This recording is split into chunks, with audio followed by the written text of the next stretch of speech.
Good morning. पिछले video में हमने गोपाल कृष्ण गोखले के राजनीतिक विचारों का अध्ययन प्रारंभ किया था।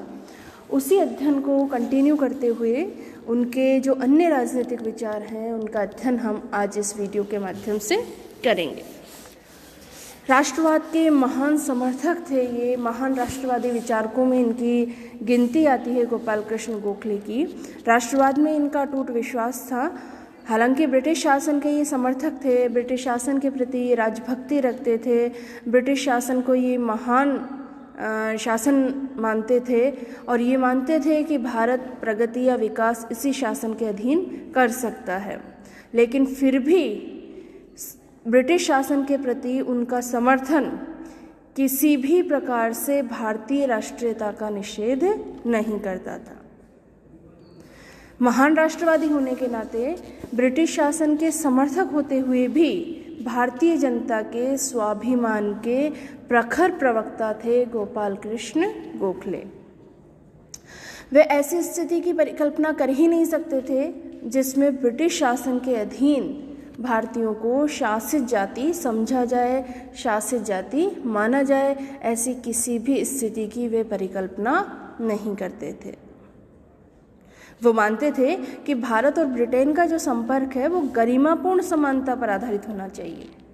उसमें शासक या शासित का संबंध नहीं होना चाहिए, बल्कि गरिमापूर्ण समानता के सिद्धांत पर भारत और ब्रिटेन का संपर्क आधारित होना चाहिए।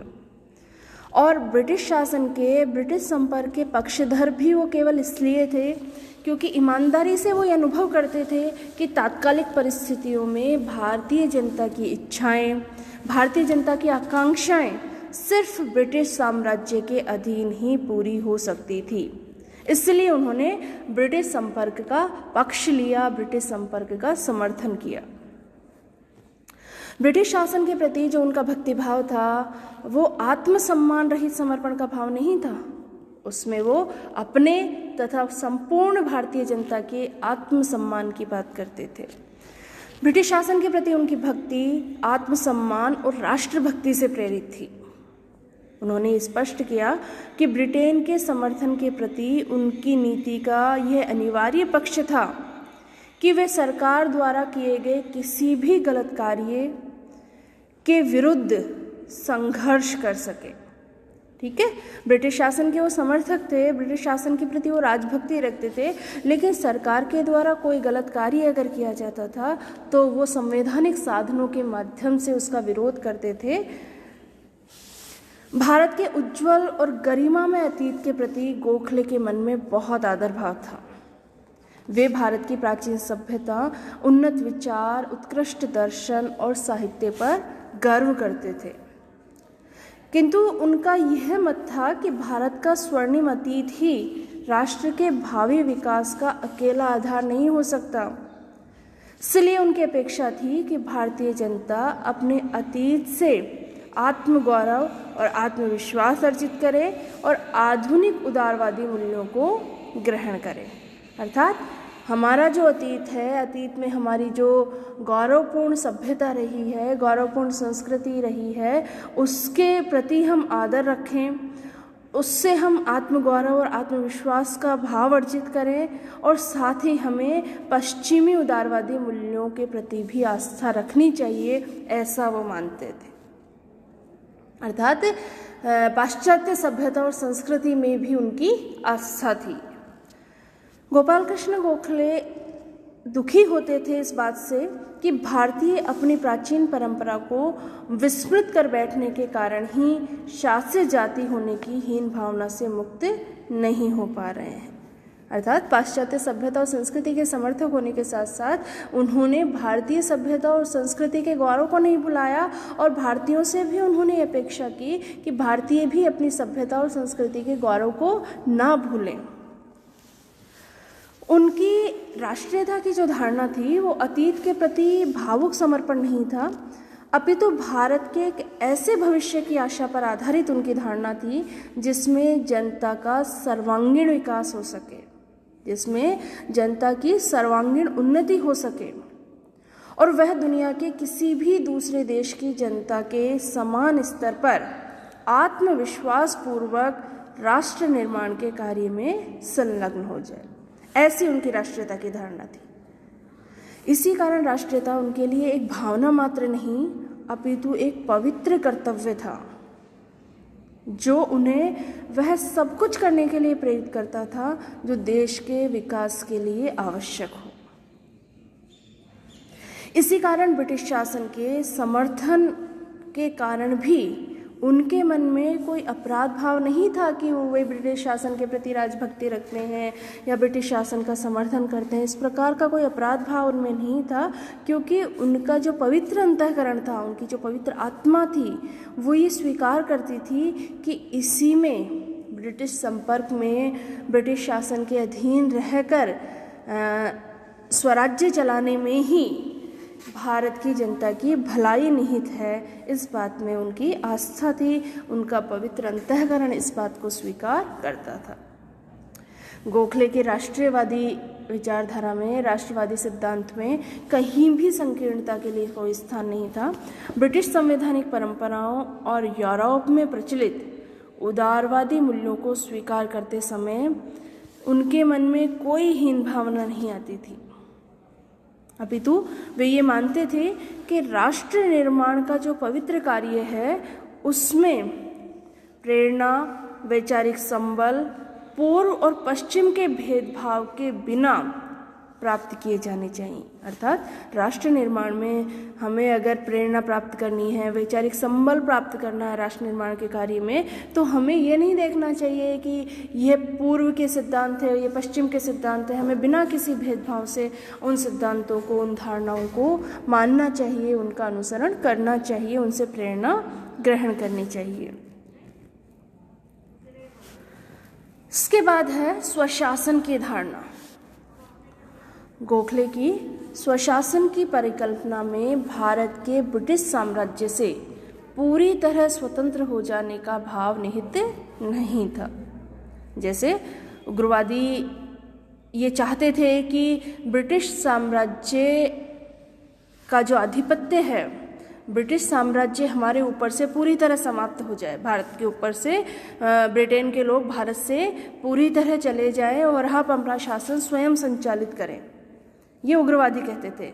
लेकिन गोखले ने जिस स्वशासन की बात कही, गोखले ने जिस स्वशासन की परिकल्पना प्रस्तुत की, उसमें भारत के ब्रिटिश साम्राज्य से पूरी तरह स्वतंत्र हो जाने की बात नहीं है। और वो इसी को उचित भी मानते थे और इसी को व्यवहारिक भी मानते थे।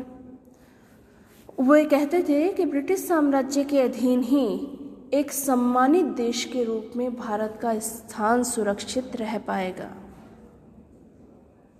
और इसी दृष्टि से उनके स्वशासन की धारणा का लक्ष्य ब्रिटिश साम्राज्य के अधीन स्वशासन था, न कि उग्रवादियों की तरह पूर्ण स्वराज्य की प्राप्ति था। वे भारत के शासन को भारतीयों द्वारा चलाए जाने के लिए सभी प्रकार की संस्थागत, राजनीतिक और आर्थिक सुधारों के पक्षधर थे, लेकिन ये स्वशासन, ये सुधार ब्रिटिश साम्राज्य के अधीन होने चाहिए। वे कनाडा के उदाहरण से बहुत प्रभावित थे तथा उनकी परिकल्पना भी भारत की जनता के लिए वैसा ही अधिराज्य स्तर सुनिश्चित करने की थी जैसा कि कनाडा को उपलब्ध था। तो उनकी जो स्वशासन की धारणा थी वो ब्रिटिश साम्राज्य के अधीन स्वशासन की धारणा थी, न कि पूर्ण स्वराज्य की धारणा।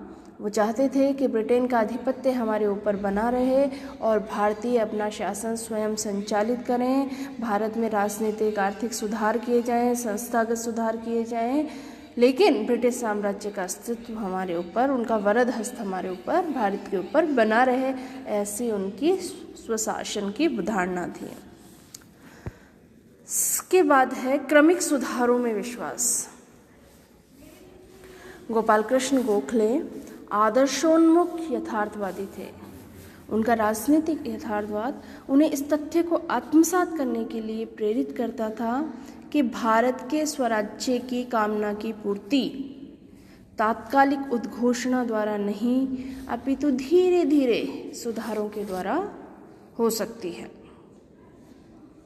धीरे धीरे ऐसे नहीं कि तुरंत ही सुधार प्रभावी हो जाए, लागू हो जाए। धीरे धीरे सुधारों द्वारा ही हम अपने स्वराज्य की इच्छा की पूर्ति या जो भी हम संस्थागत राजनीतिक या आर्थिक सुधार करना चाहते हैं अपनी शासन व्यवस्था में, उन सभी सुधारों को धीरे धीरे ही प्राप्त किया जा सकता है, ऐसा इनका मानना था गोपाल कृष्ण गोखले का। वे भारतीय जनता की राजनीतिक जागृति तथा राजनीतिक और प्रशासनिक क्षमताओं में वृद्धि को इन सुधारों की पूर्व शर्त मानते थे कि हम सुधार तो चाहते हैं प्रशासन में, लेकिन जनता कितनी राजनीतिक जागृत है, राजनीतिक रूप से जागृत है, या राजनीतिक और प्रशासनिक क्षमता में कितनी वृद्धि हुई है, ये शर्त है। तभी हम संस्थागत सुधारों की, राजनीतिक आर्थिक सुधारों की और स्वराज्य की कामना कर सकते हैं कि हम कितना सक्षम हो पाए हैं, हमारी क्षमताओं में कितनी वृद्धि हो पाई है, कितना भारतीय जनता राजनीतिक रूप से जागृत है। तभी हम स्वराज्य की कामना कर सकते हैं, तभी हम स्वराज्य की धारणा को अपनाने के लिए तैयार हो सकते हैं। उनका जो सुधारवादी दृष्टिकोण था वो दूरगामी भविष्य का कोरा स्वप्न देखने के लिए नहीं था, अपितु वर्तमान और जो निकटगामी भविष्य है उस पर दृष्टि रखते हुए धीरे धीरे भारतीय राष्ट्रवाद की ओर कदम बढ़ाने के लिए प्रेरित करने वाला दृष्टिकोण था। वे इस बात के प्रति सजग थे कि भारत की जनता की तात्कालिक आकांक्षाओं का अर्थ ये नहीं है कि केवल उनकी पूर्ति से भारत में राजनीतिक और आर्थिक विकास हो पाएगा। वस्तुतः वे क्रमिक सुधारों और उसके साथ साथ होने वाले जनता के राजनीतिक और प्रशासनिक प्रशिक्षण को भारत के सुनहरे भविष्य की नींव बनाना चाहते थे, और इसी कारण वे सुधारों के आग्रहों को सैद्धांतिक दृष्टि से पूर्ण नहीं मानते हुए भी तात्कालिक रूप से अर्जित किया जा सकने वाला व्यवहारिक लक्ष्य मानते थे। और उनकी ये कामना थी कि जनता चरित्र, क्षमता, संगठन और त्यागवृत्ति के विकास के द्वारा इन सुधारों के मार्ग पर चलकर धीरे धीरे स्वराज्य अर्जित कर लेगी। धन्यवाद।